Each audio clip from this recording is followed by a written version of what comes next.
Hi hello ನಮಸ್ಕಾರ ವೀಕ್ಷಕರೇ, welcome to spotlight. ಪಯಣ ರೀಲಿಂದ ರಿಯಲ್ಗೆ. ನಾನು ನಿಮ್ಮ ಹರಿಣಿ ನಟರಾಜ್. ಸ್ಪಾಟ್ಲೈಟ್. ವೀಕ್ಷಕರೇ, ಒಂದು ಸಂಸ್ಥೆನ ಶುರು ಮಾಡೋದು ತುಂಬಾನೇ ಸುಲಭ, ಆದರೆ ಅದನ್ನು ನಡೆಸ್ಕೊಂಡು ಹೋಗೋದು ತುಂಬ ಕಷ್ಟ. ಅದು ಯಾವುದೇ ಕೆಟ್ಟ ಹೆಸರು ಬರ್ದಲೇ ಇರೋ ಥರ ನಡೆಸ್ಕೊಂಡು ಹೋಗೋದು ಇನ್ನೂ ಕಷ್ಟ. ಆ ವಿಷಯದಲ್ಲಿ ನಮ್ಮ ಜಿಮ್ ರವಿ ಅವರು ಒಂದು ಜಿಮ್ಮನ್ನು ಓಪನ್ ಮಾಡ್ತಾರೆ. ಆ ಜಿಮ್ಮನ್ನು 35 ವರ್ಷಗಳ ಕಾಲ ನಡೆಸ್ಕೊತಾ ಬರ್ತಾರೆ, ಒಂದು ಬ್ಲ್ಯಾಕ್ ಮಾರ್ಕ್ ಇಲ್ಲದೆ. ಆ ಜಿಮ್ಮನ್ನು ಏನಕ್ಕೆ ಶುರು ಮಾಡಿದ್ರು, ಏನನ್ನು ನೋಡಿ ಶುರು ಮಾಡಿದ್ರು, ಇನ್ಸ್ಪಿರೇಷನ್ ಏನಿತ್ತು, ಹಾಗೂ ಅವ್ರಿಗೆ ಜಿಮ್ ರವಿ ಅಂತ ಹೇಗೆ ಹೆಸರು ಬಂತು, ಎಲ್ಲವನ್ನು ಸಂಪೂರ್ಣವಾಗಿ ಈ ಸಂಚಿಕೆಯಲ್ಲಿ ನಾವು ತಿಳ್ಕೊಳ್ಳೋಣ. ಬನ್ನಿ, ಅವರನ್ನು ಕಾರ್ಯಕ್ರಮಕ್ಕೆ ಸ್ವಾಗತಿಸೋಣ. ಸರ್ ನಮಸ್ಕಾರ. ಕಾರ್ಯಕ್ರಮಕ್ಕೆ ಸ್ವಾಗತ sir. Thank you. Always energetic ಆಗೇ ಇರ್ತೀರಾ ಯಾವಾಗ್ಲೂ ನೀವು. ನೋಡಿ, ಅದಕ್ಕಿಂತ ಬೇಕಾ ಅಂತ. ಓಕೆ ಸರ್, 35 ವರ್ಷಗಳಿಂದ ನೀವು ಜಿಮ್ಮನ್ನು ನಡೆಸ್ತಾ ಇದ್ದೀರಾ. ನೀವೆಲ್ಲದನ್ನೂ ಬಿಟ್ಟು ಜಿಮ್ಮನ್ನೇ ನಡೆಸಬೇಕು ಅಂತ ಏನಕ್ಕೆ ಅಂದ್ಕೊಂಡ್ರಿ? ಮತ್ತು ಅದಾದಮೇಲೆ ಪರ್ಟಿಕ್ಯುಲರಾಗಿ 35 ವರ್ಷದಿಂದ ಅಂತಂದರೆ ಅದು ಹೆಂಗೆ ಎಕ್ಸ್ಪ್ಲೇನ್ ಮಾಡ್ಬೇಕು ಅನ್ನೋದು ಗೊತ್ತಾಗ್ತಿಲ್ಲ ನನಗೆ. 35 ವರ್ಷ ಅನ್ನೋದು ತುಂಬ ದೊಡ್ಡದು ಸರ್. ಏನಕ್ಕಂದರೆ 35 ವರ್ಷದಿಂದ ಜಿಮ್ ಅನ್ನೋದು ಯಾರಿಗೂ ಅಷ್ಟೊಂದು ಗೊತ್ತೇ ಇರಲಿಲ್ಲ, ಜಿಮ್ ಮಾಡಬೇಕು ಅನ್ನೋದು ಐಡಿಯಾ ಇರಲಿಲ್ಲ. ಹೆಂಗೆ ಶುರು ಆಯಿತು ಸರ್ ಜಿಮ್? 10 ಹಲವು ಅನೇಕ ಪ್ರಶಸ್ತಿಗಳನ್ನ ತೊಗೊಂಡಿದ್ದೆ. ನನ್ನಲ್ಲಿ ಅಂದರೆ ನನ್ನ ಕೋಲಾರದಲ್ಲಿ ಆಗ್ಬೋದು, ನಾನು ವರ್ಕೌಟ್ ಮಾಡ್ತಿದ್ದ ಜಾಗ ಆಗ್ಬೋದು, ನನ್ನಲ್ಲಿದ್ದಂಥ ಸಲಕರಣೆಗಳು ಕಡಿಮೆ ಇತ್ತು, ತುಂಬ ಪೂರಲ್ಲಿತ್ತು. ಸೊ 88ನೇ ಇಸ್ವಿ ನಾನು ಫ್ರಾನ್ಸ್ ದೇಶಕ್ಕೆ ಹೋಗ್ತೀನಿ. ಹೌದು. ಫ್ರಾನ್ಸ್ ದೇಶಕ್ಕೆ ಹೋದಾಗ ಅಲ್ಲಿ ಒಂದು ಮಲ್ಟಿ ಜಿಮ್ ಅಂತ ಇರ್ತದೆ. ಫಸ್ಟ್ ಟೈಮ್ ನೋಡಿದೆ ಜಿಮ್ ಅಂತ ಹೆಸರು ಕೇಳಿದೆ ಅವತ್ತು ಅಲ್ಲೇ. ಓಕೆ. ಅವಾಗೇನಾಗ್ತದೆ, ಇಲ್ಲಿ ಇಂಡಿಯಾದಲ್ಲಿ ಬರೀ ಗರಡಿ ಮನೆ, ವ್ಯಾಯಾಮ ಶಾಲೆ, ಹೌದು. ಹನುಮಾನ್ ವ್ಯಾಯಾಮ ಶಾಲೆ, ಭಾರತ ಮಾರುತಿ ವ್ಯಾಯಾಮ ಶಾಲೆ, ಕುಸ್ತಿಗೆ ಜಾಸ್ತಿ ಪ್ರಿಫರೆನ್ಸ್ ಇತ್ತು. ಹೌದು. ಸೊ ಎಲ್ಲೋ ಯಾವುದೋ ಕ್ಲಬ್ಗಳಲ್ಲಿ ಮಾತ್ರ 2-3 ಜಿಮ್ ಅಂತ, ಜಿಮ್ಮೆಲ್ಲ ಏನೋ ಫಿಟ್ನೆಸ್ ಸೆಂಟರ್ ಅಂತ ಇರ್ತಾಯಿತ್ತು. ಸೊ ನಾನು ಅಲ್ಲಿ ಫ್ರಾನ್ಸ್ ದೇಶಕ್ಕೆ ಹೋದಾಗ ಪ್ಯಾರಿಸಲ್ಲಿ ನೋಡ್ತೀನಿ, ಏನಪ್ಪ ಹಿಂಗಿದೆ ಇದೆಲ್ಲ, ಏನು ಒಂದು ಒಳ್ಳೆ ದೊಡ್ಡ ಫ್ಯಾಕ್ಟ್ರಿ ಥರ ಇರ್ತದೆ ಇದೆಲ್ಲ. ಏನು ನೋಡಿದಾಗ ಆವಾಗ ಅಲ್ಲಿ ಗೊತ್ತಾಗುತ್ತೆ ನನಗೆ ಇದು ಮಲ್ಟಿ ಜಿಮ್ ಅಂತ. ಆ ಜಿಮ್ ಹಾಕಿದಾಗ ಏನಾಗುತ್ತೆ, ಒಂದು ಪ್ರತಿಯೊಂದು ಐಟಮ್ಸ್ಗೂ ಇಷ್ಟ ಎಕ್ಸಸೈಸ್ ಮಾಡ್ಬೋದು, ಪ್ರತಿ ಬಾಡಿಗೂ ಎಕ್ಸಸೈಸ್ ಆಗುತ್ತೆ. ನೋಡ್ಕೋತೀನಿ, ನನಗೆ ಇಂಗ್ಲೀಷ್ ಬರೋಲ್ಲ. ಅದೇ ನೋಡಿ, ಎಲ್ಲ ಪೆನ್ಸಿಲ್ ತೊಗೊಂಡು ಎಲ್ಲ ಬರ್ಕೋತೀನಿ, ನಾನು ಎಲ್ಲ ಬರ್ಕೊಂಡು ಮಾರ್ಕ್ ಮಾಡ್ಕೋತೀನಿ. ಪ್ರತಿಯೊಂದು ಐಟಮ್ಸ್ ಎಲ್ಲ ಮಾರ್ಕ್ ಮಾಡಿಕೊಂಡು ಇಂಡಿಯಾಗೆ ಬರ್ತೀನಿ. ಇಂಡಿಯಾಗೆ ಬಂದು ಏನು ಮಾಡ್ತೀನಿ, ಬೆಂಗಳೂರು ವಿಜಯನಗರದಲ್ಲಿ ಅಮರ್ಜ್ಯೋತಿ ನಗರದಲ್ಲಿ ಒಂದು ಜಾಗ ತೊಗೋತೀನಿ. ಜಾಗ ತೊಗೊಂಡು ಏನು ಮಾಡ್ತೀನಿ, ಅಲ್ಲಿ ಲೋಕಲ್ ಲೇತವ್ರಿಗೆ ಕೊಟ್ಬಿಟ್ಟು ಅದನ್ನು ಆರ್ಡ್ರ್ ಕೊಟ್ಟು ಎಲ್ಲ ಮಾಡಿಸ್ತೀನಿ. ಮಲ್ಟಿ ಜಿಮ್ನೆಲ್ಲ ಮಾಡಿಸಿ ಒಂದು ಜಿಮ್ನ ಸೆಟಪ್ ಮಾಡ್ತೀನಿ. ಹೆಂಗೆ ಸೆಟಪ್ ಮಾಡ್ತೀನಿ, ನನ್ನ ಮನೆಯಲ್ಲಿ ದುಡ್ಡಿರಲ್ಲ, ನನ್ನ ಕೋಲಾರ ಮನೆ ಸ್ವಂತ ಮನೆ ಇರ್ತದೆ, ಅದು ನಮ್ಮ ಅಪ್ಪ ಅಮ್ಮನಿಗೆ ಹೇಳ್ಬಿಟ್ಟು ಅದು ತೊಗೊಂಡು KSFCಲಿ ಅಡ ಇಟ್ಬಿಟ್ಟು 5 ಲಕ್ಷ ತೊಗೊಂಡು ಅದು ಜಿಮ್ ರೆಡಿ ಮಾಡಿ ಸೆಟಪ್ ಮಾಡಿ ಹಾಕ್ತೀನಿ. ಓಕೆ. ಅವಾಗ ಏನು ಮಾಡ್ತಾರೆ ಅಂದರೆ, ನಾನು ಅವಾಗ ಮಿಸ್ಟ್ ಇಂಡಿಯಾ ಟಾಪಲ್ಲಿ ಇರ್ತೀನಿ. Mist India gold medal winner ಎಲ್ಲ ಆಗಿರ್ತೀನಿ. ರಾಜ್ಯ ಪ್ರಶಸ್ತಿ, ರಾಷ್ಟ್ರ ಪ್ರಶಸ್ತಿ, ಏಕಲವ್ಯ ಪ್ರಶಸ್ತಿ, ಭಾರತಶ್ರೀ, ಭಾರತ ಶ್ರೇಷ್ಠ, ಎಲ್ಲ ರವಿ ಎ ವಿ ರವಿ ಅಂತೆಲ್ಲ ಓಡಾಡ್ತಾ ಇರ್ತದೆ. ಈ ಜಿಮ್ ಏನು ಮಾಡಿ ಸೆಟಪ್ ಮಾಡ್ತಾ ಇರ್ತೀನಲ್ಲ, ಆಚೆ ನಿಂತ್ಕೊಂಡಿರ್ತೀನಿ. ಈಗ ಎಲ್ಲರೂ ಬರೋ, ರವಿ ಸರ್ ಏನು ಸರ್ ನೀವು ಇಲ್ಲಿ ಅಂತಾರೆ. ಇಲ್ಲೊಂದು ಜಿಮ್ ಮಾಡ್ತಾ ಇದ್ದೀನೋ ಅಂತದಾಗ, ಅಲ್ಲಿ ರವಿ ಯಾವುದು ಜಿಮ್ ಮಾಡ್ತಾ ಇದ್ದಾರಂತೆ, ರವಿ ಯಾವುದು ಜಿಮ್ ಮಾಡ್ತಾ ಇದ್ದಾನೆ ಅಂದಾಗ ಅದೇನಾಗುತ್ತೆ, ಜಿಮ್ ಓಪನ್ ಆಗುತ್ತೆ. ರವಿ ಜಿಮ್ ಮಾಡಿದ್ದೀನಿ, ರವಿ ಜಿಮ್ ಹಂಗೆ ಆಗಿ ಏನಾಗುತ್ತೆ, ಜಿಮ್ ರವಿ ಆಗುತ್ತದೆ. ಓಕೆ. ನಿಮಗೆ ಜಿಮ್ ರವಿ ಅಂತ ಹೆಸರು ಬಂದಿದೆ ಫಸ್ಟ್ ಟೈಮ್ ಇನ್ ಕರ್ನಾಟಕದಲ್ಲಿ ಅಥವಾ ಇಂಡಿಯಾದಲ್ಲಿ ಫಸ್ಟ್ ಟೈಮ್ ಜಿಮ್ ಅಂತ ಅಷ್ಟು ಕಾನ್ಸೆಪ್ಟ್ ಓಪನ್ ಮಾಡಿದ್ದೆ ನಾನು. ಜಿಮ್ ಅಂತ ಶುರು ಮಾಡಿದೆ ನಾನು ಅಹಂಕಾರಕ್ಕಲ್ಲ, ಓಪನ್ ಮಾಡಿದೆ. ಅದೇನಾಯಿತು, ಸಿನಿಮಾ ಲ್ಯಾಂಡಲ್ಲೇ ಜಿಮ್ ರವಿ ಅಂತ ಇಟ್ಬಿಟ್ರು. So gym Ravi. ನನ್ನ ಜಿಮ್ನ ಮೊದಲ ವಿದ್ಯಾರ್ಥಿಗಳು ಅಂತಂದರೆ ರಾಕ್ಲೈನ್ ವೆಂಕಟೇಶ್ ಅವರು, ಜಗ್ಗೇಶ್ ಅವನು, ಸಾರಾ ಗೋವಿಂದ ಅವರು, ಇನ್ನು ಬಾಲಾಜಿ ಅವರು, ರವಿಚಂದ್ರನ್ ಸಾರು, ಆಮೇಲೆ ಹಿಂದೂದರ್ ಆಗ್ಬೋದು, ಅಭಿಜಿತ್ ಅವ್ರು ಆಗ್ಬೋದು, ಎಲ್ಲ ಸಿನಿಮಾ ಸ್ಟಾರ್ನ ಬರೋಕ್ಕೆ ಶುರು ಮಾಡಿದೆ. ಜಗ್ಗೇಶ್ ಅವ್ರು ಆಗ್ಬೋದು, ಕೋಮಲ್ ಅವ್ರು ಆಗ್ಬೋದು, ಇವರೆಲ್ಲ ನಮ್ಮ ಜಿಮ್ಗೆ ಸ್ಟೂಡೆಂಟ್ ಆಗಿ ಬಂದಾಗ ಏನಾಗುತ್ತೆ, ಅದು ತುಂಬ ಪಾಪ್ಯುಲರ್ ಆಗುತ್ತೆ. ಸೊ ರವಿ ಏನೋ ಜಿಮ್ ಹಾಕಿದೆ ಅಂತಪ್ಪ, ನೋಡ್ಬೇಕಪ್ಪ ಬಾಪ ಅಂತ ಆ ಜಿಮ್ ನೋಡೋಕ್ಕೆ ಬರೋದು. ಅದೊಂಥರ ಇದಾಗೋಗಿತ್ತೇನು, ಯಾತ್ರಾ ಸ್ಥಳ ಥರ ಆಗೋಗಿತ್ತು, ಪುಣ್ಯಕ್ಷೇತ್ರ ಥರ ಆಗೋದು. ಆ ಜಿಮ್ ನೋಡೋಕ್ಕೆ ಜನ ಬರೋರು. ಸೊ ನನಗೆ ದುಡ್ಡು ಮಾಡೋ ಉದ್ದೇಶ ಇರಲಿಲ್ಲ. ನನಗೇನಪ್ಪ ಅಂದರೆ, ನಾನು ಕಲ್ತಿರೋಂಥ ವಿದ್ಯೆ ಇದೆಯಲ್ಲ, ಇದನ್ನ ಒಂದು ನನಗೆ ವಯಸ್ಸಾದಾಗ ಏನಾಗುತ್ತೆ, ನನಗೆ ಬೇರೆ ಕೆಲಸ ಗೊತ್ತಿಲ್ಲ. ನಾವು ಇಸ್ಪೀಟ್ ಆಡಲ್ಲ, ಜೂಜಾಡಲ್ಲ, ಕುಡಿಯಲ್ಲ, ಏನೂ ಇಲ್ಲ. ಸೊ ನಮ್ಗೇನು ಬೇಕು, ಟೈಮ್ ಪಾಸ್ಗೆ ಎಕ್ಸಸೈಸ್ ಮಾಡೋಕ್ಕೆ ಜಿಮ್ ಬೇಕಂತ ಮಾಡಿಕೊಂಡೆ. ಆ ಜಿಮ್ನ ಸ್ಟಾರ್ಟ್ ಮಾಡಿದೆ. ಏನಾಗಿತ್ತು, ಎಲ್ಲ ಫಿಲಮ್ ಸ್ಟಾರ್ಸು ಎಲ್ಲೆಲ್ಲಿಂದ ಬರೋರು, ಬೇರೆ ಊರಿಂದ ಬರೋರು, ಬಂದಿಲ್ಲ ಸೆಟ್ಲಾಗಿ ಎಕ್ಸಸೈಸ್ ಮಾಡ್ಕೊಂಡು ಹೋಗಿರೋರು. ಆ ಥರ ಬಂದೋದ್ರಲ್ಲಿ ನಮ್ಮ ಮೆಗಾಸ್ಟಾರ್ ಫ್ಯಾಮಿಲಿ ಚಿರಂಜೀವಿ ಇದಾರಲ್ಲ, ಅವರು ಒಂದು ಹುಡುಗ ವರುಣ್ ತೇಜ್ ಅಂತ ಇದ್ದಾನೆ, ಪವನ್ ಕಲ್ಯಾಣ್ ಅವ್ರು ಆಗ್ಬೋದು, ನಾಗೇಂದ್ರ ಬಾಬು ಅವ್ರು ಆಗ್ಬೋದು, ಇವರೆಲ್ಲ ಫ್ಯಾಮಿಲಿಯೆಲ್ಲ ಬಂದು, ತೆಲುಗು ಆಕ್ಟರ್ಸ್ ಎಲ್ಲ ಸುಮಾರು ಜನ ಬಂದು ಇಲ್ಲೇ ಉಳ್ಕೊಂಡು 6 ಮಂತ್ ಎಕ್ಸಸೈಸ್ ಮಾಡಿ ಹೋಗ್ತಾಯಿದ್ರು. ಅಷ್ಟು ನೀಟಾಗಿ ಎಕ್ಸಸೈಸ್ ಮಾಡ್ತಾ ಇದೆ. ನನ್ನ ಜಿಮ್ಮಲ್ಲಿ natural workouts, natural food, natural ಆಗಿ ಬಿ ನ್ಯಾಚುರಲ್, ಡೂ ನ್ಯಾಚುರಲ್. ನಂದು ಯಾವುದು ಪ್ರೋಟೀನ್ ಪೌಡರ್ ಇಂಜೆಕ್ಷನ್ ನಾನು ಹೇಳ್ಕೊಡಲ್ಲ. ಆಮೇಲೆ ನಾನು ಯಾರೇ ಮನೆಗೆ ಹೋಗಿ ನಾನು ಕೋಚ್ ಮಾಡಲ್ಲ. ನಮ್ಮ ಜಿಮ್ಮಲ್ಲಿ ಬಂದರೆ ಮಾತ್ರ ನಾನು ಕೋಚ್ ಮಾಡ್ತೀನಿ. ಸೊ ನನಗೆ ಎಷ್ಟೋ ಜನ ಆಫರ್ ಮಾಡೋದು, 1 ಲಕ್ಷ ಕೊಡ್ತೀನಿ, ಕೋಟಿ ಕೊಡ್ತೀನಿ, ಮನೆಗೆ ಬಂದು ಎಕ್ಸಸೈಸ್ ಹೇಳ್ಕೊಡಿ, ಅಂತ ನಾನು ಯಾವತ್ತೂ ರೆಫ್ಯೂಸ್ ಮಾಡಿದೆ. ಜಿಮ್ನ ನೀವು ವಿದ್ಯೆ ನೀವು ಗುರುಕುಲದಲ್ಲೇ ಕಲಿಬೇಕು, ಹೌದು ಹೌದು ಮನೇಲಿ ಕಲ್ತಾಗ ವಿದ್ಯೆ ಆಗಲ್ಲ ಅದು ನನ್ನ ಅಭಿಪ್ರಾಯದಲ್ಲಿ. ಸಾರಿ ಟು ಬೇಜಾರು ಮಾಡ್ಕೊಬೇಡಿ. ಹೌದು. ಸೊ ಹಂಗಾಗಿ ಯಾರು ಬರ್ತಾರೋ ಹೇಳ್ಕೊಡ್ತಾ ಇದೆ. ಹ್ಮ್ ಇದೇನಾಯಿತು, ಹಂಗೆ ಹೋಗ್ತಾ ಪ್ರೋಸೆಸ್ ಆಗ್ತಾ ನಮ್ಮ ಇಡೀ ಕರ್ನಾಟಕದಲ್ಲಿ ರವಿ ಜಿಮ್ ಓಪನ್ ಮಾಡಿದೆ ಅಂತ. ಫಸ್ಟ್ ವೆರಿ ಬಾಡಿ ಬಿಲ್ಡರ್, ಒಂದು ಒಳ್ಳೆ ಪ್ರೊಫೆಷನಲ್ ರನ್ನಿಂಗ್ ಇರೋ ಬಾಡಿ ಬಿಲ್ಡರ್ ಓಪನ್ ಮಾಡಿದೆ ನಮಗೆ ಜಿಮ್. ಹಂಗಾಗಿ ನನಗೆ ಜಿಮ್ ರವಿ ಅಂತ ಹೆಸರಾಯಿತು. ಓಕೆ. ಜಿಮ್ ರವಿ ಅಂತ ಹೆಸರಾದಾಗ ಏನಾಯಿತು, ರಾಜ್ಯ ಫುಲ್ ಖುಷಿ ಆಯಿತು, ಎಲ್ಲ ಕಡೆ ಅದು ಆಗೋಯ್ತು. ಆ ಜಿಮ್ನ ಅಂಡರಲ್ಲಿ ಅಂದರೆ ರವಿ ಜಿಮ್ ಸ್ಪೋರ್ಟ್ಸ್ ಫೌಂಡೇಶನ್ ವತಿಯಿಂದ ಪ್ರತಿ ವರ್ಷ ರಾಜ್ಯ ಮಟ್ಟದ ದೇಹದಾಡಿ ಸ್ಪರ್ಧೆ ನಡೆಸ್ತಾ ಇದೆ. ನ್ಯಾಷನಲ್ಸು ಸ್ಪರ್ಧೆ ನಡೆಸಿದ್ದೀನಿ, ಸೌತ್ ಝೋನ್ ಸ್ಪರ್ಧೆ ನಡೆಸಿದ್ದೀನಿ, ರಾಜ್ಯೋತ್ಸವ ಕಾರ್ಯಕ್ರಮ ಮಾಡಿದ್ದೀನಿ, ಅಣ್ಣಮ್ಮ ಕಾರ್ಯಕ್ರಮ ಮಾಡಿದ್ದೀನಿ, ಊರಹಬ್ಬ ಮಾಡಿದ್ದೀನಿ, ಅಂಗವಿಕಲರಿಗೆ ಕ್ರೀಡೆ ಮಾಡಿದ್ದೀನಿ, ಜೊತೆಗೆ ಅವಳಿ ಜವಳಿ ಕಾರ್ಯಕ್ರಮ ಮಾಡಿದ್ದೀನಿ. ಪ್ರತಿ ವರ್ಷ 10,000 ಜನ ಮಕ್ಕಳಿಗೆ ಬುಕ್ಸು ಬಟ್ಟೆ ಫ್ರೀ ಕೊಡ್ತಾ ಇದ್ದೆ. ಆಮೇಲೆ ಬಡ ಮಕ್ಕಳು ಓದಿಸ್ತಾ ಇದ್ದೆ. ಆಮೇಲೆ ನಮ್ಮ ಜಿಮ್ನ ಉದ್ಘಾಟನೆ ಮಾಡಿದ್ದು ಬ್ಯೂಟಿ ಏನಪ್ಪ ಅಂದರೆ ಪವನ್ ಕಲ್ಯಾಣ್ ಅವರು. ಹೌದು. 10 ಹಲವು ಕಾರ್ಯಕ್ರಮ ಮಾಡ್ಕೊಂಡು ಬಂದಿದ್ದಕ್ಕೆ ಇವತ್ತು ನಾಗರಬಾವಿ 7th ಬ್ಲಾಕ್ ಸೆಕೆಂಡ್ ಸ್ಟೇಜಲ್ಲಿ ರವಿ ಜಿಮ್ ಬಸ್ ಸ್ಟಾಪ್ ಅಂತ ಇದೆ, ಹೌದು, ರವಿ ಜಿಮ್ ರೋಡ್ ಅಂತ ಇದೆ, ರವಿ ಜಿಮ್ ಪಾರ್ಕ್ ಅಂತ ಇದೆ, ರವಿ ಜಿಮ್ ಸರ್ಕಲ್ ಅಂತ ಇದೆ. ಇದು ನಾನಿಟ್ಟಿರೋದಲ್ಲ, ಜನ ಕರೆಯೋದು, ಸರ್ಕಾರ ಕರೆದಿರೋದು. ಸೊ ಹಂಗಿರೋದ್ರಿಂದ ಇಷ್ಟೆಲ್ಲ ಬೆನಿಫಿಟ್ ಬಂದಿದ್ದು ಈ ಜಿಮ್ಮಿಂದ ಬಂದಿದ್ದು. ಸೊ ಹಂಗಾಗಿ ಏನಾಗಿದೆ, ಇವತ್ತು ನನ್ನ ಹೆಸರು ಬಂದು AV ರವಿ ಅಂತ, ಅಂಚೆ ವೆಂಕಟರಮಣಪ್ಪ ಮಗ AV ರವಿ ಅಂತ ಇರೋದು. ಸೊ ಈಗೇನಾಗಿದೆ, AVನ ತೆಗ್ಬಿಡೋ ಜನ ಜಿಮ್ ರವಿ ಅಂತ ಕರೀತಾರೆ. ಸೊ ನಾನು ಎಷ್ಟು ಜಾಗ್ರತೆಗಿರ್ಬೇಕಂದ್ರೆ, ಜಿಮ್ ಮಾಡಿದ್ರೆಲ್ಲ ರೌಡಿಗಳು, ಜಿಮ್ ಮಾಡಿದ್ರೆಲ್ಲ ಕೆಟ್ಟವರು, ಜಿಮ್ ಮಾಡಿದ್ರೆಲ್ಲ ತಪ್ಪು ಮಾಡ್ತಾರೆ ಅಂತ ಒಂದು ಕೆಟ್ಟ ಅಭಿಪ್ರಾಯ ಇದ್ದ ಒಂದು ಸಂದರ್ಭದಲ್ಲಿ ಬಂದಂಥ ನಾನು ಇವತ್ತು ನಮ್ಮ ಜಿಮ್ ಓಪನ್ ಮಾಡಿ 35 ವರ್ಷ ಆಗಿದೆ. ಸಣ್ಣ ಕಪ್ಪು ಚುಕ್ಕೆನೂ ಬಂದಿಲ್ಲ. ಓಪನ್ ಮಾಡೋದು ಈಸಿ. ನನ್ನ ಜಿಮ್ಮಲ್ಲಿ 1,88,000 ಜನ ವಿದ್ಯಾರ್ಥಿಗಳಿದ್ದಾರೆ. ಯಾವುದೇ ರೀತಿ ಒಂದು ಸಣ್ಣ ಕಪ್ಪು ಚುಕ್ಕೆ ನಡೆಸ್ಕೊಂಡು ಬಂದಂಥ ಕೀರ್ತಿ ನನ್ನ ತಮ್ಮ ಹರೀಶ್ ಅಂತಿದ್ದಾನೆ, AV ಹರೀಶ್ ಅಂತ, ಅವ್ರಿಗೆ ಸಲ್ಲಬೇಕು. ನಮ್ಮ ಅಣ್ಣನಿಗೆ AV ರಮೇಶ್ ಅಂತ ಅವ್ರಿಗೆ ಸಲ್ಲಬೇಕು. ನಾನಿರ್ತೀನಿ, ನನ್ನ ಮಗಳು AVR ಚಂದನ ಅಂತಿದ್ದಾಳೆ, ನನ್ನ ಹೆಂಡತಿ ಜ್ಯೋತಿ ಅಂತಿದ್ದಾಳೆ, ಇವರೆಲ್ಲರಿಗೂ ಇದ್ರೆ ಸಲ್ಲಬೇಕಿದೆ. ಸೊ ಇದನ್ನು ನಾವು ಏನು ಹೇಳೋಕ್ಕೆ ಇಷ್ಟಪಡ್ತೀನಿ ನಿಮ್ಗೆ ಹತ್ರ ಅಂದರೆ, ಒಂದು ಸಂಸ್ಥೆನ ಹುಟ್ಟಾಕೋದು ತುಂಬ ಈಸಿ. ಹೌದು ಹೌದು. ಅದನ್ನು ಸಣ್ಣ ಕಪ್ಪು ಚುಕ್ಕೆಲ್ಲ ಬೆಳೆಸ್ಕೊಂಬಂದಂಥ ಕೀರ್ತಿ ಇವತ್ತು ರವಿ ಜಿಮ್ನ ತಂಡಕ್ಕೆ ತಲುಪೋದು ನನಗೊಬ್ಬನಿಗೆಲ್ಲ. ಹೌದು. ಸೊ ಹಂಗಾಗಿ ನನ್ನ ಜಿಮ್ಮಲ್ಲಿ ತಲುಪಿದಂಥ ಸ್ಟೂಡೆಂಟ್ಸ್ ವಿದ್ಯಾರ್ಥಿಗಳು ಇವತ್ತು ವಿಶ್ವದ ಎಲ್ಲ ಕಡೆ ಇದ್ದಾರೆ. ಅಮೇರಿಕಾ, ಜರ್ಮನಿ, ಜಪಾನು, ಡಾಕ್ಟರ್ ಆಗಿದ್ದಾರೆ, ಇಂಜಿನಿಯರ್ ಆಗಿದ್ದಾರೆ, ಪೊಲೀಸ್ ಆಫೀಸರ್ ಆಗಿದ್ದಾರೆ, IAS ಆಫೀಸರ್ ಆಗಿದ್ದಾರೆ, ಉತ್ತಮ ರಾಜಕಾರಣಿ ಆಗಿದ್ದಾರೆ. ಸೊ ಇವರೆಲ್ಲ ನಮ್ಮ ಜಿಮ್ಮಲ್ಲಿ ಬೆಳೆದಿದ್ದಾರೆ ಅಂತ ಹೆಮ್ಮೆಯಿಂದ ಹೇಳ್ಕೊತೀನಿ. ರವಿ ಜಿಮ್ ಒಂದು ದೊಡ್ಡ ಸಂಸ್ಥೆ ಅಂದರೆ ತಪ್ಪಾಗಲ್ಲ ಮೇಡಮ್. ಹೌದು ಸರ್, ಹೌದು. ಅಂದರೆ 35 ವರ್ಷ ಏನೂ ಹೆಸರುಗಳು ಬರದೆ, ಏನೂ ಕೆಟ್ಟ ಅಭಿಪ್ರಾಯಗಳು ಬರದೆ, ಏನಕ್ಕಂದರೆ ಜಿಮ್ಮು ಬಾಡಿ ಬಿಲ್ಡ್ ಮಾಡ್ತಿದ್ದಾರೆ, ಬಾಡಿ ಬಿಲ್ಡರ್ ಒಬ್ಬರು ಓಪನ್ ಮಾಡಿದ್ದಾರೆ ಅಂದರೆ ಬಾಡಿ ಬಿಲ್ಡಿಂಗ್ ಅಂತಂದರೆ ಹ್ಯೂಜ್ ಆಗಿರ್ತಾರೆ. ಅವರು ನೋಡಿದ್ರೇ ಅಯ್ಯೋ ಇವರ, ನೀವು ಹೇಳ್ದಂಗೆ ಹೌದು ರೌಡಿಗಳ ಥರ ಅನ್ಕೊತಾರೆ, ನೋಡಿದ ತಕ್ಷಣ ಆ ಥರ ಬಂದ್ಬಿಡುತ್ತೆ. ಏನಕ್ಕಂದರೆ ಬಲ್ಜಾಗಿರ್ತಾರೆ ಅವರು. ಅಂಥದ್ರಲ್ಲಿ ಅಷ್ಟೆಲ್ಲದನ್ನು ನೀವು ಮೇಂಟೈನ್ ಮಾಡ್ಕೊಂಡು ಬಂದು ಇವತ್ತು 35 ವರ್ಷ ಆಗಿದೆ ಅಂತ ಅಂದರೆ ಅದು ತಮಾಷೆ ಮಾತಲ್ವೇ ಅಲ್ಲ. ನೀವು ಹೇಳ್ದಂಗೆ ನಿಮ್ಮ ಟೀಮಿಗೆ ಆ್ಯಕ್ಚುಲಿ ಕ್ರೆಡಿಟ್ಸ್ ಅಲ್ಲ. ಹೌದು ಮೇಡಮ್, 35 ವರ್ಷ ತಮಾಷೆ ಅಲ್ಲ ಮೇಡಮ್. ಇವತ್ತು ನಾಗರಬಾವಿ ಜಿಮ್ ಇದೆ. ಸೊ ಇವತ್ತು ಬರ್ತಾರೆ, ನ್ಯಾಚುರಲ್ ಜಿಮ್. ಆಮೇಲೆ ನಮ್ಮಲ್ಲಿ ಫ್ಯಾನ್ ಇಲ್ಲ, AC ಇಲ್ಲ. ಓಕೆ. ನಮ್ಮ ಜಿಮ್ಮಲ್ಲಿ ಫ್ಯಾನ್ ಇಲ್ಲ, AC ಇಲ್ಲ, ಮ್ಯೂಸಿಕ್ ಹಾಕಲ್ಲ. ಮ್ಯೂಸಿಕ್ ಹಾಕಿದ್ರೆ ಸಣ್ಣ ಸೌಂಡ್ ಕೊಡ್ತೀವಿ, ಅದು ಬಿಟ್ಟರೆ ಫ್ರೆಶ್ ಗಾಳಿ, ಫ್ರೆಶ್ ಏರು, ಆಮೇಲೆ ಫ್ರೆಶ್ ಆಗಿ ನಿಮಗೆಲ್ಲನೂ ಹೆಲ್ತಿಯಾಗಿರ್ತದೆ. ಸೊ ಆಗಿರೋದ್ರಿಂದ ನಮ್ಮಲ್ಲಿ ಜಿಮ್ಮಲ್ಲಿ ನ್ಯಾಚುರಲ್ ಜಿಮ್ ಅಂತ ಹೆಸರು ಅದಕ್ಕೆ. Okay sir. ಇವಾಗ ನಾವು ತಿಂತಿರೋ ಊಟದಲ್ಲಿ ನಮಗೆ ಏನೂ ಪೌಷ್ಟಿಕಾಹಾರ ಸಿಗ್ತಿಲ್ಲ. ಏನಕ್ಕಂದರೆ ಎಲ್ಲದನ್ನು ಔಷಧಿ ಹಾಕ್ಬಿಟ್ಟು ಬೆಳೆಸಿ ಮಾಡ್ತಾರೆ. ಹಾಗಾಗಿ ನಮಗೆ ತರಕಾರಿಯಲ್ಲಿ ಅಥವಾ ಅನ್ನದಲ್ಲಿ ಸಿಗ್ತಿರೋ ಪ್ರೋಟೀನ್ ಸಾಕಾಗಲ್ಲ. ಅದಕ್ಕೋಸ್ಕರ ಎಕ್ಸ್ಟ್ರಾ ಪ್ರೋಟೀನ್ಗೋಸ್ಕರ ರೆಕಮೆಂಡ್ ಮಾಡ್ತಾರೆ ಅಥವಾ ತೊಗೊಳ್ಳೋದಕ್ಕೆ ಅಂತ ಡಿಸೈಡ್ ಮಾಡ್ತಾರೆ. ಬಟ್ ಹೌದಲ್ವಾ, ಇವಾಗ ಹಂಗೆ ನೋಡಿಕೊಂಡ್ರೆ ಪ್ರೋಟೀನ್ ತೊಗೊಳ್ಳೋದ್ರಲ್ಲಿ ತಪ್ಪಿಲ್ಲ ಅಂತ ಅನ್ಸುತ್ತೆ. ಖಂಡಿತ ನೀವು ಪ್ರೋಟೀನ್ ತೊಗೊಳ್ಳೋದು ತಪ್ಪಿಲ್ಲ. ನನ್ನ ಅಬ್ಜೆಕ್ಷನ್, ಪ್ರೋಟೀನ್ ತೊಗೊಳ್ಳೋದು ತಪ್ಪಿಲ್ಲ, ತೊಗೊಳ್ಳೋರು ಕೆಟ್ಟವರಲ್ಲ. ಆದರೆ ಮಾರೋನು ಕೆಟ್ಟವನು. ಅದು ಎಲ್ಲಿಂದ ಬರ್ತದೆ ಗೊತ್ತಾ? ಯಾರು ಮಾಡ್ತಾರೆ ಅದನ್ನು? ಮ್ಯಾನುಫ್ಯಾಕ್ಚರ್ ಯಾರು ಮಾಡ್ತಾರೆ? ಹೌದು. ಆ ಮ್ಯಾನುಫ್ಯಾಕ್ಚರ್ ಮಾಡೋದು ಅದು ಡಿಫೆಕ್ಟ್ ಆಗಿದೆ, ಅದು ಡಿಫಾಲ್ಟ್ ಆಗ್ತದೆ, ಡಿಫೆಕ್ಟ್ ಆಗ್ತದೆ, ಅದೇ ತೊಂದರೆ ಆಗ್ತಿರೋದು.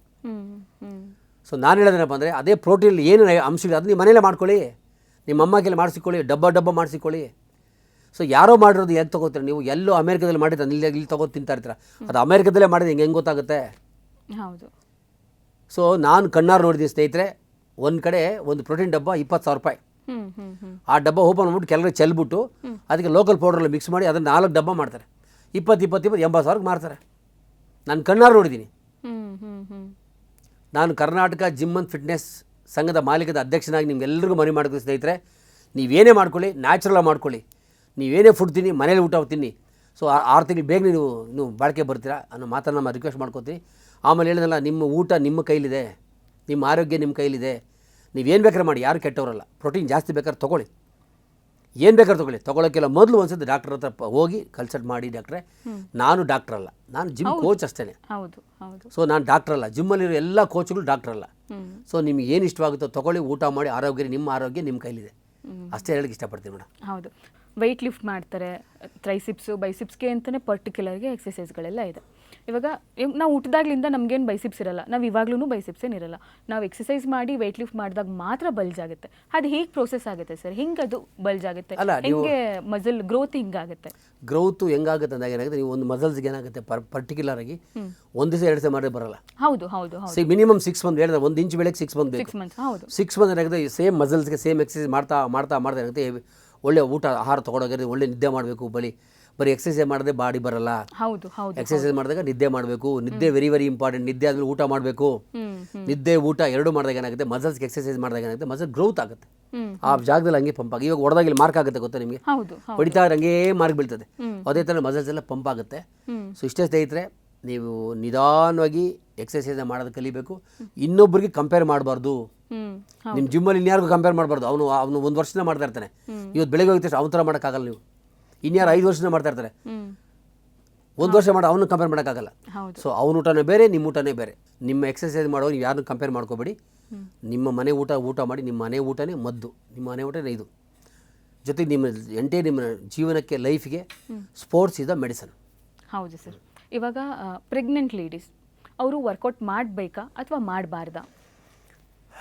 ಇದು ಒಳ್ಳೆ ಕ್ವಶನ್ ಮೇಡಮ್. ಖಂಡಿತ ಎಲ್ಲ ಪ್ರೆಗ್ನೆಂಟ್ ಲೇಡೀಸು ಖಂಡಿತ ವರ್ಕೌಟ್ ಮಾಡಲೇಬೇಕು. ಜಿಮ್ಮಲ್ಲ, ಒಟ್ಟು ಎಕ್ಸಸೈಸ್ 100% ಮಾಡಬೇಕು. 9 ಮಂತ್ಸ್ ಆಗೋವರೆಗೂ ವಾಕಿಂಗ್ ಮಾಡ್ತಾನೆ ಇರಬೇಕು ಅವರು. ಯಾಕೆ ಹೆಣ್ಮಕ್ಳು ನೋಡಿ, ಮದುವೆ ಆಗೋಕ್ಕೆ ನಮ್ಮದು ತುಂಬ ಚೆನ್ನಾಗಿರ್ತಾರೆ. ಹೌದು. ಪ್ರೆಗ್ನೆಂಟ್ ಆಗಿದ ತಕ್ಷಣ ಒಂದೇ ಸರಿ ಬಾಡಿ ರಿಯಾಕ್ಟ್ ಆಗ್ಬಿಟ್ಟು ಏನೋ ಚೇಂಜಸ್ ಎಲ್ಲ ಆಗ್ಬಿಡ್ತದೆ. ಹೌದು. ಅದಕ್ಕೆ ಕಾರಣ ಏನು ಗೊತ್ತಾ? ತವ್ರ ಮೇಲೆ ಮಾಡೋದು ಪ್ರೀತಿ, ಅವ್ರು ತೋರಿಸೋಂಥ ಪ್ರೀತಿ, ಅವ್ರು ಕೊಡುವಂಥ ಊಟ, ಅವ್ರು ಕೊಡುವಂಥ ಆಹಾರ. ಪ್ರೆಗ್ನೆಂಟ್ ಅಂದ ತಕ್ಷಣ ಅದೊಂದು ಪ್ರೋಸೆಸ್ ಅದು. ಹೌದು. ಅದಕ್ಕೇನು ದೊಡ್ಡದಾಗಿ ಆ ಹುಡುಗಿನಿಗೆ ಮಂಚದ ಕೆಳಗಡೆ ಇಳಿಸಲ್ಲ, ಎಲ್ಲ ಸೇವೆ ಮಾಡ್ತಾರೆ. ಅದು ತಪ್ಪಲ್ಲ, ಆದರೆ ಅದನ್ನು ಹಾಳು ಮಾಡೋಕ್ಕೆ ಇವರೆಲ್ಲ ಮಾಡ್ತಾ ಇರೋದು. ಹೌದು. ಹೆಣ್ಮಕ್ಳು ಪ್ರೆಗ್ನೆಂಟ್ ಅಂದ ತಕ್ಷಣ ಬೆಳಗ್ಗೆನೇ ಸ್ಟಾರ್ಟ್ ಮಾಡಿ ವಾಕಿಂಗ್ ಮಾಡಬೇಕು, ಬ್ರಿಸ್ಕ್ ವಾಕ್ ಮಾಡಬೇಕು, ವಾಕಿಂಗ್ ಮಾಡಬೇಕು, ಆಮೇಲೆ ಪ್ರಾಣಾಯಾಮ ಮಾಡಬೇಕು, ಯೋಗ ಐಟಮ್ಸ್ ಎಲ್ಲ ಮಾಡಬೇಕು. ಎಷ್ಟಾಗುತ್ತೆ ಸಾಧ್ಯವಾದಷ್ಟು ಹೊಟ್ಟೆಗೆ ಸ್ಟ್ರೆಸ್ ಕಡಿಮೆ ಕೊಟ್ಟು ಬೇರೆ ಎಲ್ಲ ಎಕ್ಸಸೈಸ್ ಮಾಡಬೇಕು. ಊಟ ಕಡಿಮೆ ಮಾಡಬೇಕು. ಮಗುಗೆ ಎಷ್ಟು ಬೇಕು ಅಷ್ಟು ಊಟ ಮಾಡಬೇಕು. ಇವ್ರು ಮಗುಗೆ ಊಟ ಮಾಡಿ, ಅಮ್ಮನಿಗೆ ಊಟ ಮಾಡಿ, ಅವರಮ್ಮನಿಗೆ ಊಟ ಮಾಡಿ ಊಟ ಮಾಡ್ತಾರೆ. ಇದು ಹಳೆ ಕಾಲದ ಪದ್ಧತಿ ಬಂದ್ಬಿಟ್ಟಿದೆ. ಇದು ಸೊ ತಪ್ಪಲ್ಲ, ಅದು ಪ್ರೀತಿ ತೋರಿಸ್ಬೇಕು.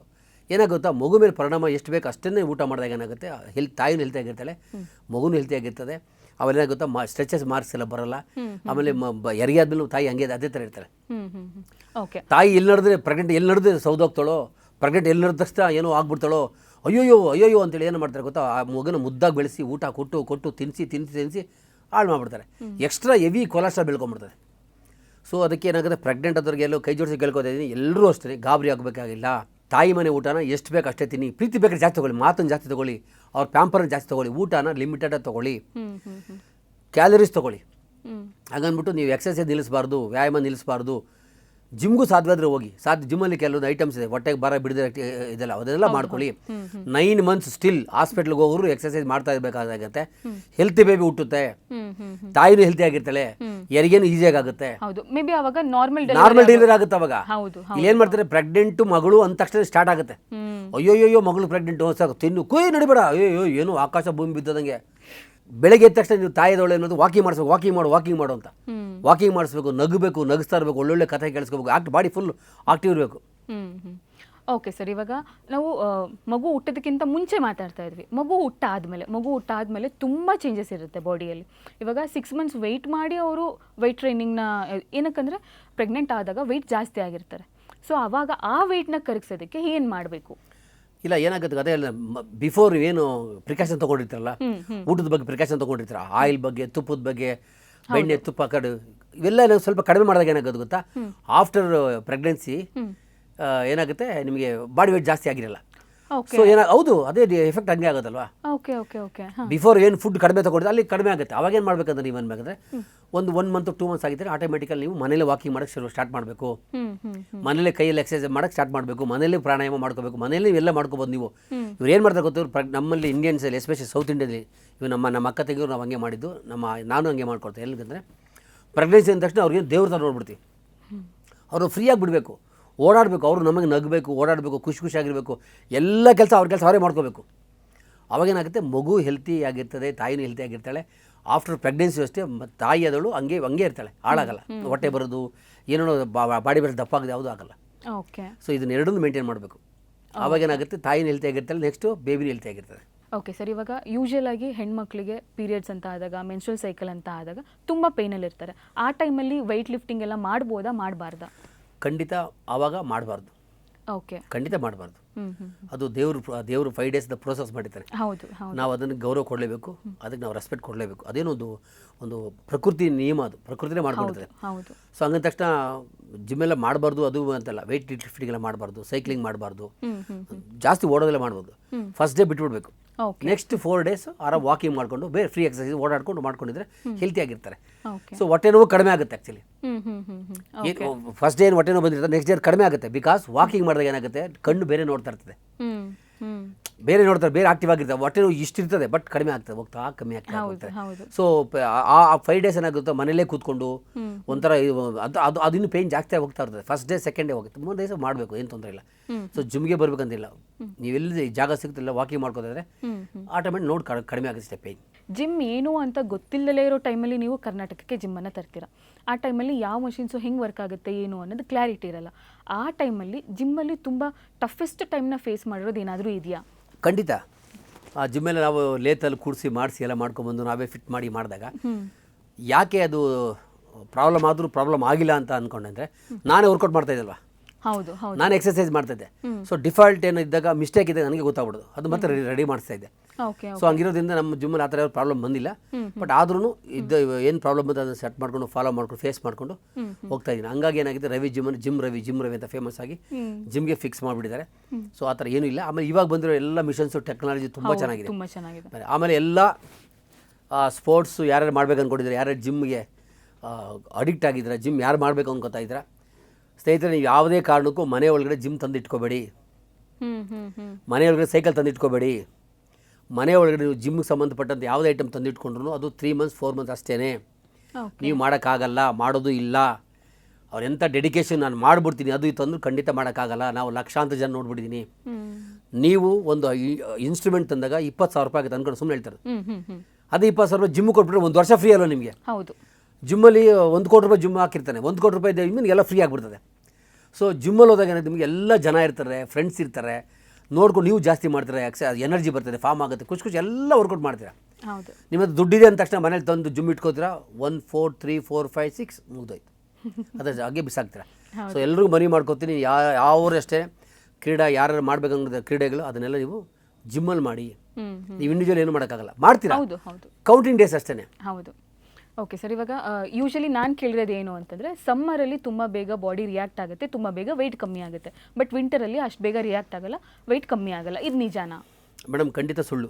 ಎಕ್ಸಸೈಸ್ ಮಾಡೋಕ್ಕೆ ನಿನಗೆ ಬೇಕಾಗಿರೋದು ಒಳ್ಳೆ ಮನಸ್ಥಿತಿ. ಹೌದು. ಯಾವ ಟೈಮಲ್ಲಿ ಬೇಕಾದ್ರೂ ಮಾಡಿ, ಬೆಳಗ್ಗೆ ಮಾಡಿ, ಮಧ್ಯಾಹ್ನ ಮಾಡಿ, ಸಾಯಂಕಾಲ ಮಾಡಿ, ರಾತ್ರಿ ಮಾಡಿ. ಮೇಡಮ್ ನಾನು ಬೆಳಗ್ಗೆ 4 ಗಂಟೆಗೆ ಶುರು ಮಾಡ್ತೀನಿ ಎಕ್ಸಸೈಸ್. 4 ಗಂಟೆಗೂ ಮಾಡಿದ್ದೀನಿ, ಮಧ್ಯಾಹ್ನ 3 ಗಂಟೆಗೂ ಮಾಡ್ತೀನಿ, ಮಧ್ಯಾಹ್ನ 1 ಗಂಟೆಗೂ ಮಾಡ್ತೀನಿ. ನಾಳೆ ಎಕ್ಸಸೈಸ್ ಇವತ್ತೇ ಮಾಡ್ತೀನಿ. ಇವತ್ತು ಎಕ್ಸಸೈಸ್ ಇವಾಗ ನಾಳೆ ಊರಿಗೆ ಹೋಗ್ಬೇಕು, ನಾಳೆ ಇವತ್ತಿನ ಎಕ್ಸಸೈಸ್ ಮುಗಿಸ್ಬಿಡ್ತೀನಿ. ನಾಳೆ ಆಚೆ ಊರಿಗೆ ಇರಲ್ವಲ್ಲ, ಆ ಎಕ್ಸಸೈಸ್ ಇವತ್ತೇ ಮಾಡಿಬಿಡ್ತೀನಿ ನಾನು. ಓಕೆ. ಡೈಲಿ 6 ಅವರ್ ಮಾಡ್ತೀನಿ, 7 ಅವರ್ ಮಾಡ್ತೀನಿ, 8 ಅವರ್ ಮಾಡ್ತೀನಿ, ಡೈಲಿ 10 ಅವರ್ ಎಕ್ಸಸೈಸ್ ಮಾಡ್ತೀನಿ. ಇವತ್ತು ಮಾಡ್ತೀನಿ ನಾನು. ಅದಕ್ಕೆ ಸಾಕ್ಷಿ ಉದಾಹರಣೆ ಬೇಕಾದ್ರೆ ಬನ್ನಿ, ನಾನು ಯೂಟ್ಯೂಬ್ ಚೆಕ್ ಮಾಡಿದ್ದೀನಿ, ಇವತ್ತು ಮಾಡ್ತೀನಿ ನಾನು. ಅಂದರೆ ಎಕ್ಸಸೈಸ್ ಮಾಡೋಕ್ಕೆ there is no timings. Exercise ಮಾಡೋಕ್ಕೆ ಊಟ ಬೇಕಾಗಿಲ್ಲ, ಎಕ್ಸಸೈಸ್ ಮಾಡಬೇಕಾಗಿರೋಕ್ಕೆ ನಿಮಗೆ ಒಳ್ಳೆ ಡ್ರೆಸ್ ಬೇಕಾಗಿಲ್ಲ, ಎಕ್ಸಸೈಸ್ ಮಾಡೋಕ್ಕೆ ನಿಮಗೆ ಮೋಟಿವೇಶನ್ ಬೇಕಾಗಿಲ್ಲ, ಎಕ್ಸಸೈಸ್ ಮಾಡೋಕ್ಕೆ ನಿನಗೆ ಇಷ್ಟಿಷ್ಟು ತಿನ್ನಬೇಕು ಅಂತ ರೂಲ್ಸ್ ಎಲ್ಲೂ ಇಲ್ಲ. ನಿನಗೆ ಬೇಕಾಗಿರೋದು ನಿನ್ನ ಮನಸ್ಥಿತಿ, ಆತ್ಮಸ್ಥೈರ್ಯ ಹೊಂದಿದ್ದು ನೀನು ಏನು ಬೇಕಾದ್ರೆ ಸಾಧನೆ ಮಾಡ್ತೀಯ, ಎಲ್ಲಿ ಬೇಕಾದ್ರೆ ವರ್ಕೌಟ್ ಮಾಡ್ತೀಯ. ನನಗೆ ಆ ಜಿಮ್ ಇಲ್ಲ, ಈ ಜಿಮ್ ಬೇಕು, ಆ ಐಟಮ್ಸ್ ಇಲ್ಲ, ಈ ಐಟಮ್ಸ್ ಇಲ್ಲ ಅಂತ ಖಂಡಿತ ಯೋಚನೆ ಮಾಡಲ್ಲ. ಅದಕ್ಕೆಲ್ಲ ನಾನೇ ಸಾಕ್ಷಿ. ಒಂದೇ ಡಂಬಲ್ಸು, ಒಂದೇ ರಾಡು, ಒಂದೇ ಪ್ಲೇಟ್, ಮಿಸ್ಟರ್ ಇಂಡಿಯಾ. ಹೌದು. ಇವತ್ತು ಅದರಪ್ಪನಾಗೆ ನಮ್ಮ ಜಿಮ್ ಇದೆ, ರವಿ ಜಿಮ್ ಅಂದರೆ ನಮ್ಮ 1 ಜಿಮ್ ಇನ್ ಇಂಡಿಯಾ. ಅಷ್ಟು ಐಟಮ್ಸ್ ಇಟ್ಕೊಂಡಿದ್ದೀನಿ, ಅಷ್ಟು ಎಕ್ಸ್ಪ್ಲೇನ್ ಮಾಡಿದೆ, ಅದನ್ನು ಮಾಡ್ತಾ ಇದ್ದೀನಿ ನಾನು. ಆ್ಯಕ್ಚುಲಿ ನಾವು ತುಂಬ ಕ್ವಶನ್ಸ್ನಾಗೆ ಕೇಳಿದ್ವಿ, ಬಟ್ ನೀವು ತುಂಬ ಪೇಷನ್ಸಿಂದ ಆನ್ಸರ್ ಮಾಡಿದ್ರಿ, ನಿಮ್ಮ ಎಕ್ಸ್ಪೀರಿಯನ್ಸ್ನ ಶೇರ್ ಮಾಡಿದ್ರಿ. ಎಷ್ಟೊತ್ತು ಕೂತ್ಕೊಂಡು ನಿಮ್ಮ ಟೈಮ್ ಕೊಟ್ಟು ನಿಮ್ಮ ಎಕ್ಸ್ಪೀರಿಯನ್ಸ್ನ ಶೇರ್ ಮಾಡಿದ್ದಕ್ಕೆ ತುಂಬ ಧನ್ಯವಾದಗಳು sir. Thank you. Udaya comedy ವೀಕ್ಷಕರಿಗೆ ನಿಮ್ಮ ಪ್ರೀತಿಯ ಜಿಮ್ ರವಿಯ ನಮಸ್ಕಾರಗಳು. ಸ್ನೇಹಿತರೆ, ನಾನು ಈ ಚಾನಲ್ ನೋಡ್ತಾ ಇರ್ತೀನಿ, ನೀವು ನೋಡ್ತಾ ಇರಿ, ಹರಿಸಿ ಆಶೀರ್ವಾದ ಮಾಡಿ. ನಮಸ್ಕಾರ. Thank you sir. ಸೊ ವೀಕ್ಷಕರೇ, ನೋಡಿದ್ರಲ್ಲ ನಮ್ಮ ಜಿಮ್ ರವಿ ಅವ್ರಿಗೆ ಜಿಮ್ ರವಿ ಅಂತ ಹೇಗೆ ಹೆಸರು ಬಂತು, ಅವರ ಜಿಮ್ಮು ಯಾವಾಗ ಶುರು ಆಯಿತು ಮತ್ತು ಏನಕ್ಕೆ ಶುರು ಆಯಿತು, ಏನನ್ನು ನೋಡಿ ಶುರು ಆಯಿತು, ಅವರಿಗೆ ಇನ್ಸ್ಪಿರೇಷನ್ ಏನಿತ್ತು, ಪ್ರತಿಯೊಂದನ್ನು ಸಂಪೂರ್ಣವಾಗಿ ನಾವು ತಿಳ್ಕೊಂಡ್ವಿ. ನಾನಂತೂ ಈ ಸಂಚಿಕೆನ ತುಂಬಾ ಎಂಜಾಯ್ ಮಾಡಿದೆ, ನೀವು ಕೂಡ ಎಂಜಾಯ್ ಮಾಡಿರ್ತೀರಾ ಅಂತ ಅನ್ಕೊತೀನಿ. ಹಾಗಾದರೆ ನನ್ನ ನಿಮ್ಮ ಭೇಟಿ ಮುಂದಿನ ಸಂಚಿಕೆಯಲ್ಲಿ. ಅಲ್ಲಿವರೆಗೂ ಸಣ್ಣ ಉದಯ ಕಾಮಿಡಿ ನೋಡ್ತಾ ಇರಿ, ನಗ್ತಾ ಇರಿ. Spotlight.